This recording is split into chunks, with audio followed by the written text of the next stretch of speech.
Satoru Gojo, without any doubt, is one of the coolest anime characters ever created.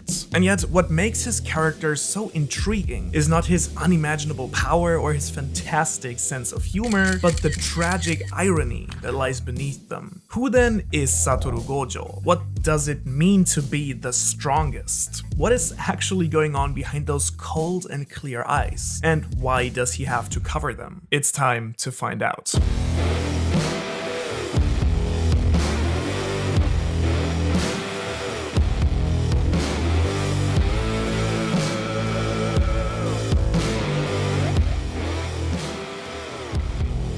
Gojo is the strongest curse user in Jujutsu Kaisen. Akutami, in taking inspiration from other shonen stories, combines and expands upon them and ultimately makes his characters even more intriguing and fascinating. Satoru Gojo is no exception here. Many traits of his can quite easily be traced back to other popular shonen characters, but in the end he emerges as one of the most unique and complex personalities out there.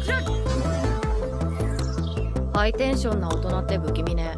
痛い目見るよ、おじいちゃん。 If I had to pick one word to describe Satoru Gojo, no doubt it would be strength. Gojo is the pinnacle sorcerer of the Jujutsu world. He is to curses what Sukuna is to sorceress, an unbeatable force of nature that can at best be hoped to be sealed away, but not actually killed. Beneath that cool exterior and immense power, Gojo's tragedy of a character lies in his immeasurable strength and how it determines every aspect of his life, as well as his role in the story. Being the strongest character, he serves as a signpost to both the audience and the protagonists what is actually possible in this world, and how far behind the other characters actually still are. Gojo's fighting style and the respect and fear that he enjoys from both friends and foes alike is something we know from many other anime. Netero in Hunter x Hunter, Shanks in One Piece, Shanks in Fairy Tail, or All Might in Boku no Hero. Like all of them, Gojo has a very easygoing, boyish sort of personality that is immediately replaced by pure strength and authority whenever his patience is tested. お前だな。 He's the sort of character that almost single-handedly holds the balance in the world. Without them, chaos would erupt. While personality and look-wise, Gojo could be considered a cooler and more entertaining version of Kakashi. As a teacher, he comes closer to All Might in that he's not exactly the best at teaching, but still good and thoughtful enough to grow the next generation of the quote-unquote good guys. In fact, Gojo has quite a bunch of wonderful, if admittedly unconventional teaching moments. 見学の𝚑𝚑𝚐𝚅君です。富士山、大丈夫。僕から離れないでね。 And while these mentor type of characters usually feel like their best days are already over, Gojo very much seems to be in his absolute prime when we first meet him in the story. Akutami makes it very clear very early on what Gojo is actually capable of. Building on sharp reflexes and a bright tactical intellect, his ridiculous amount of cursed energy and physical strength, as well as his capability to perform a complete domain expansion are only the tip of the iceberg. Gojo has been blessed not only with one, but two inherited abilities that in combination make him more god than man. 領域展開、無料空所。 The first of these is Limitless, an ability that allows Gojo to freely manipulate space and matter down to an atomic level. This allows him to slow down movement and decide what can or cannot actually touch him. We can see this explained in his fight with Jogo in the most hilarious way.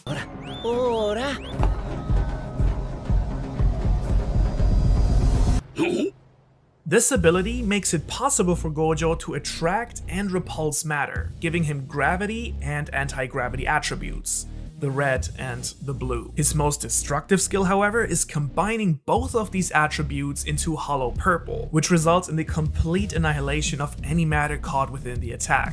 As if this wasn't scary enough though, Gojo also inherited the Six Eyes, an ability that we honestly still know very little about. We do know, however, that it allows him to perceive the world around him in terms of mass, cursed energy, and so on and so forth, making it the perfect fit for Limitless. We can see this ability in action, for example, during the Kyoto Sister School exchange event, during the attack of Hanami's group on the school. Not only was he immediately able to pinpoint everyone's exact location, but he was also able to easily assess the increase in Yuji's cursed energy outputs. The in-detail workings of these abilities are actually incredibly cleverly crafted, but not related to the main point of this video. So let me know in the comments if you'd like to learn more about Gojo's Limitless and the Six Eyes. The main takeaway point here is that Gojo has the one thing valued most in the world of Jujutsu: raw, unmatched power. This allows him to shape the world around him in whatever way he pleases. And this is what brings us into the deeply nested and layered realm of Gojo Satoru's personality.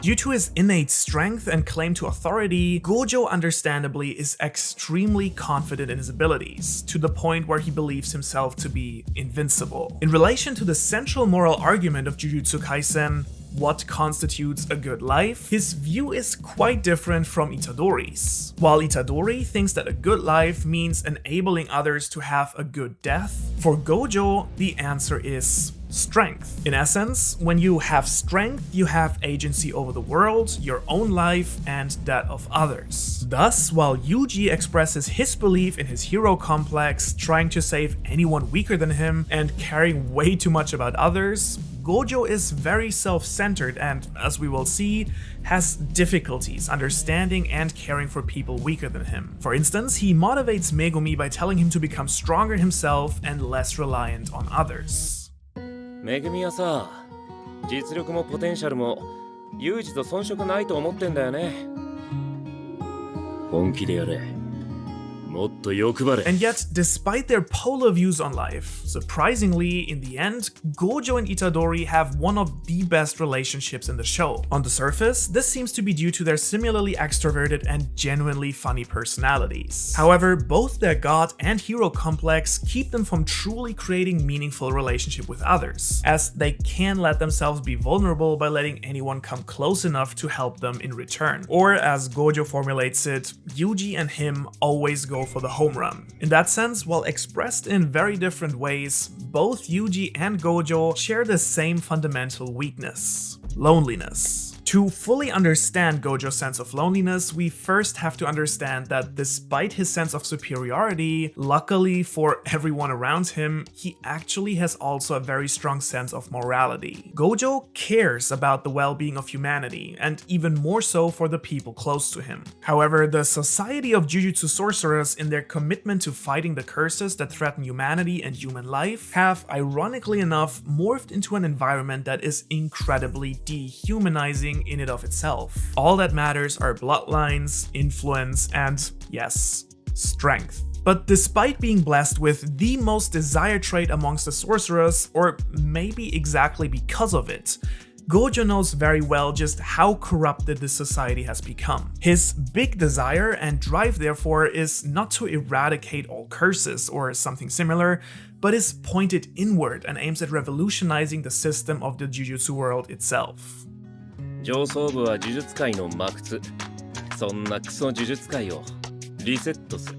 And that's actually a very intriguing desire for him to have, because it can't be solved by strength alone, but requires the one thing that Gojo isn't great at: human relationships and comrades with a common ideology. Gojo knows this. He doesn't want to be the strongest forever. In fact, he wants to be surpassed. However, the main flaw in Gojo's thinking is that he can't help but resemble the system that he was born and raised in. No matter how hard he tries to struggle, he's still a part of the system he's desperately trying to reform. And so the real problem that Gojo faces is that despite his self-centeredness and his god complex, deep down, this man has quite a big heart and sense of morality that in the end make him vulnerable. Hanami and Jogo got away because he prioritized Yuji's safety over catching them. Mahito was able to steal the cursed objects from the school because Gojo prioritized the lives of his students and determined that the true loss would be their death.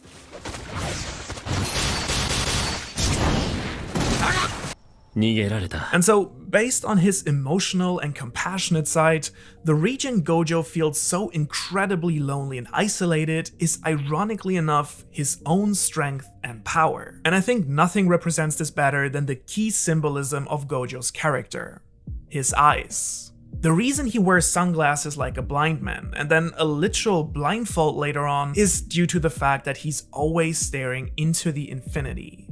He always sees everything. This ability is of course very tiring, and the tragedy of it is that Gojo is literally so good at seeing through people that they don't look like individuals to him anymore. Every single person on Earth is filled with their own thoughts, emotions, and biases.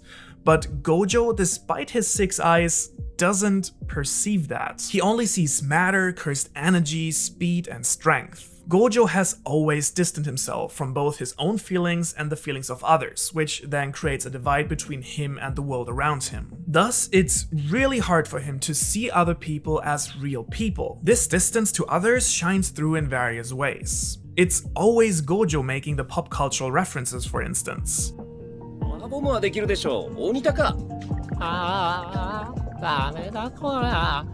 He was the one who taught Itadori to literally handle his cursed energy through his emotions by literally forcing him to watch movies. And while I strongly believe that stories are one of the most powerful tools that we as human beings possess, having feelings due to perceived strength and usefulness is not quite the same thing as having feelings and understanding a person for who they really are. Gojo has thus become a mere observer on the sideline. Granted the ability to see everything, life became more of a movie than reality, with Gojo being the only one in the theater. Or, as the master himself would phrase it,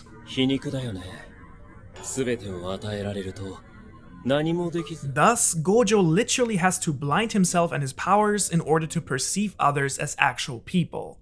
And I think it's fair to call that quite tragic. However, it also shows us once again that Gojo really cares. He cares that he can't see people for who they are. He cares that he feels alone, and he cares that people suffer under the current system. Thus, Gojo willingly dampens his own powers by blinding himself in order to see others.